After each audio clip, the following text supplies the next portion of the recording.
Hello everyone, good morning. Ishan ব্লগসের নতুন একটি ভিডিওতে তোমাদের সকলকে অনেক অনেক শুভেচ্ছা, শুভকামনা এবং ভালোবাসা জানিয়ে আজকে নতুন একটি ভিডিও শুরু করছি। তো তোমরা পুরোটা ভিডিও সম্পূর্ণ দেখতে থাকো।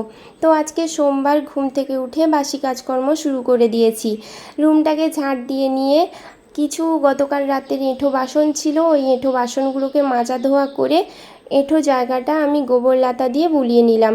এরপরে দেখো ছেলেকে আমি ব্রাশ করে নিচ্ছি। ও তো খুবই দুষ্টু, দেখো ব্রাশ করতে গেলেও মাথা এদিক ওদিক নাড়াচ্ছে। যাই হোক, ওকে ব্রাশ করে দিয়ে আমি শরবত দিয়েছি মৌরি মিশ্রি। এরপরে ওর জন্য কিছু হালকা পাতলা টিফিন তৈরি করে নিচ্ছি। আর আজ তো সোমবার, নিরামিষের বাজার। তো আমাদের সোমবারে আর বৃহস্পতিবারে তো নিরামিষই হয়, তোমরা জানো। ওই কারণে আমি সবজিগুলো আগেই কেটে নিচ্ছি, যেহেতু রান্না করতে তখন কোনো অসুবিধে না হয়। তো অনেকটা বেলা হয়ে গেছে, তারপরেই আমি স্নান করে এসে চিরুনিও করিনি, ভাত বসিয়েছিলাম। তো এখন ভাতের মাড়টা গেলে নিচ্ছি। আর তরকারিগুলোও আমি গ্যাসে করতে বসিয়ে দিয়েছি। কেন বলো তো, আমি তো আগেই বলেছি বৃহস্পতিবার আর সোমবারে আমি প্রায় সময় গ্যাসেই রান্নাটা করি। কারণ ওই উনুনে রান্না করতে গেলে কড়াইতে আবার মাটি বোলাতে হয়, তারপরে আবার কালো কড়াই মাজতে হয়। সত্যি খুবই পরিশ্রম লাগে আর কি। তো ওই কারণে আমি সোমবার আর বৃহস্পতিবারটা অনেক সময় গ্যাসে রান্না করি। তো দুটো তরকারি করা আমার হয়ে গেছে। আর এই যে এঁচোড়ের তরকারিটা করব, ওর জন্য দেখো এঁচোড়টাকে আর এঁচোড় আর আলুকে কষিয়ে নিচ্ছি। তারপরে মনে পড়লো দুধ তো আনা হয়নি, ওই কারণে দেখো আমি দুধের কন্টেনারটা নিয়ে যাচ্ছি, দুধটা নিয়ে আসবো জেঠিমার বাড়ি থেকে।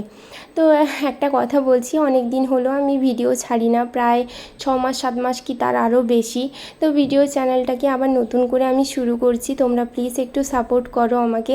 আমি জানি এখান থেকে আমি হয়তো কোনো দিন কোনো আর্ন করতে পারবো না, তাও যেহেতু এই চ্যানেলটিকে খুব ভালোবাসি, ইউটিউব চ্যানেলটাকে খুব ভালোবাসি, আর বাসার জায়গা একটা।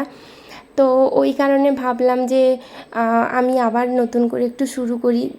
জানি না আমি কতদিন কি করতে পারবো, তবু আবার চেষ্টা করছি নতুনভাবে একটু ভিডিওগুলো শ্যুট করার বা ভিডিও ছাড়ার।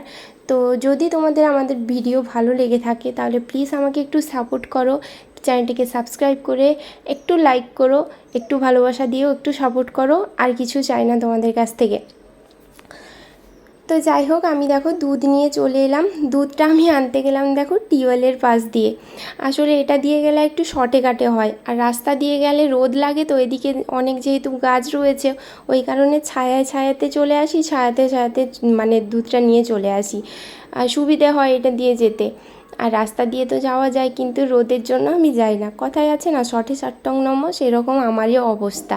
তো যাই হোক, দুধ নিয়ে এসে ফ্রিজে রেখে দিয়ে আমি ছেলেকে স্নান ধান করিয়ে ঘুম পাড়িয়ে দিয়েছিলাম, নিজেরাও খেয়ে ঘুমিয়ে পড়েছিলাম। এখন বিকেলবেলা ওই জেঠিমা বাড়িতেই আবার এসছি। বাচ্চারা খেলাধুলো করছে, আর আমি দেখো পাওয়ার টিলারের উপরে বসেছি, আর পাশে জমিন, খুব সুন্দর হাওয়া দিচ্ছে। তো ঠিক আছে, চলো টাটা।